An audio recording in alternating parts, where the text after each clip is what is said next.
Amen. Moreover,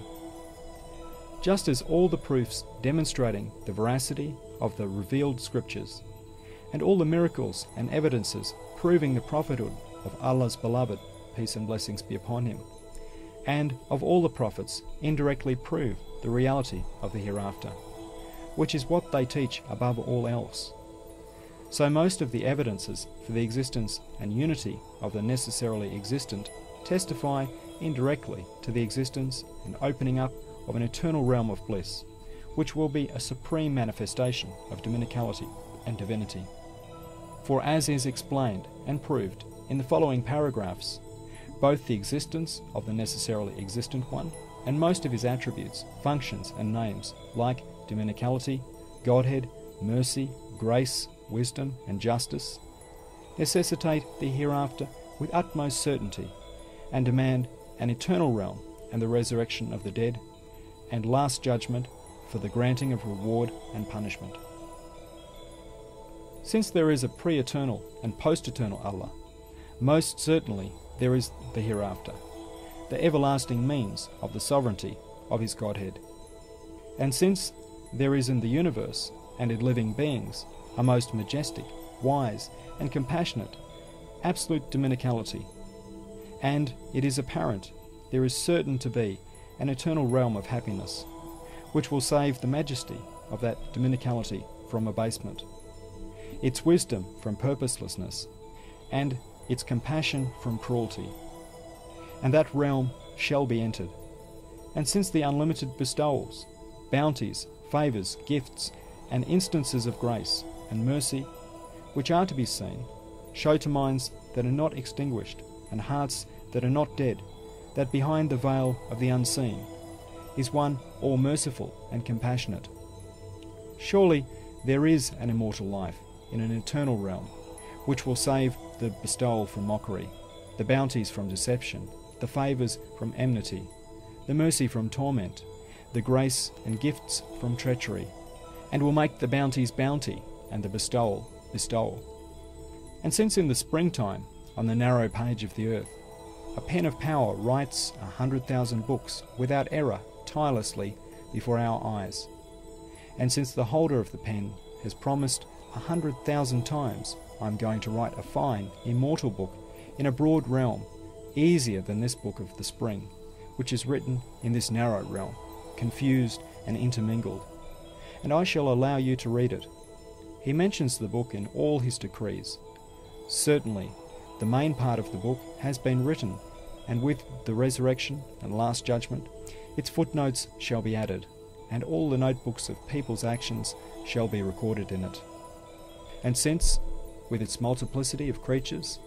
and its being the dwelling, source, factory, exhibition, and gathering place of hundreds of thousands of constantly changing species of living beings, and beings with spirits, and the heart, centre, summary, and result of the universe,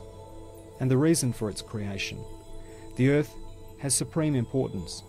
and is held equal to the mighty heavens, despite its smallness, its heavenly decrees.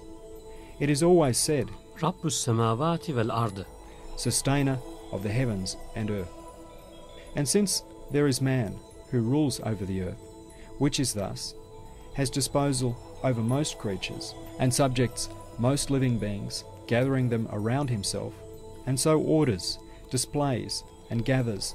each remarkable species together in one place like a list adorning them, that he attracts not only the attention and admiration of men and jinn, but of the dwellers of the heavens and the universe, and the appreciative gaze of the universe's owner, thus gaining great importance and high worth, and who shows through his sciences and arts that he is the purpose of the universe's creation, and its most important result, and most precious fruit, and the divine vicegerent on earth, and who, because with respect to this world, he has ordered and displayed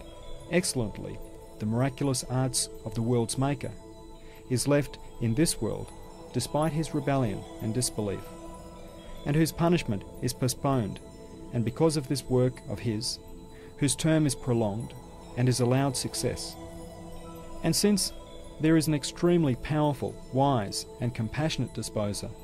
who makes the mighty globe into a treasury of every sort of metal and mineral that man needs, in a way entirely beyond his strength and will, who, despite being weak, impotent, and wanting by nature and creation, has innumerable needs and is subject to innumerable pains, and a store of every sort of food, and a shop stocking goods of every kind that pleases man, and looks to man in this way, and nurtures him, and gives him what he wants. And since there is a sustainer who is thus, who both loves man and causes man to love him, and who is enduring, and has eternal worlds, and who performs every work with justice, and carries out everything with wisdom, and since the splendour of that pre-eternal sovereign's rule, and his eternal rule, cannot be contained in this brief worldly life, and in man's fleeting span, and in the temporary and transient earth,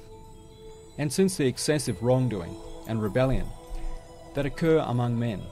which are contrary to and opposed to the universe's order, justice, balance, and beauty, and their denial, treachery, and disbelief towards their benefactor, who nurtures them tenderly, are not punished in this world, and the cruel oppressor passes his life in ease, while the unhappy oppressed live in hardship. And since the absolute justice, whose traces are to be seen throughout the universe, is entirely opposed to the cruel tyrant and despairing oppressed being equal in death, and would in no way permit it. And since justice, the universe's owner, has chosen the earth from the universe and man from the earth, and bestowed on him a high rank and importance, so out of mankind he has chosen the prophets, saints, and purified ones, true human beings who conform to the aims of his dominicality, and through their belief and submission make him love them. He has taken them as friends and addressees, and bestowed miracles and success on them,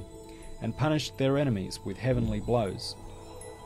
And out of these worthy and lovable friends he has chosen their leader and source of pride, Muhammad, peace and blessings be upon him, and for long centuries has illuminated with his light half the globe and a fifth of humanity, as though the universe was created for him. All its purposes become apparent through him and his religion and the Quran. And although he deserved to live for an infinite time in recompense for his infinitely valuable service for millions of years, he only lived a brief 63 years of great hardship and striving.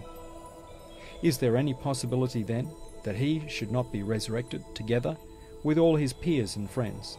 that they should not now be living in the spirit, that they should have been annihilated eternally? Allah forbid, 100,000 times. Yes, all the universe and the reality of the world demand that he should be resurrected, and they beseech the universe's owner that he should be living. And since in the seventh ray, the supreme sign, each with the strength of a mountain, the 33 powerful consensuses have proved that the universe emerged from a single hand and is the property of a single being, and have demonstrated self-evidently his unity and oneness, the means of the divine perfections,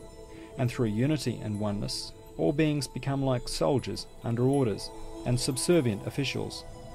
and with the coming of the hereafter perfections are saved from decline, absolute justice from mocking cruelty, universal wisdom from foolish absurdity, all-embracing mercy from jeering torment, and the dignity of power from abased impotence. And they are exonerated from this, certainly and without any doubt, as necessitated by the truths in these 6 senses, 6 out of hundreds of points of belief in Allah. The end of the world shall come and the resurrection of the dead occur.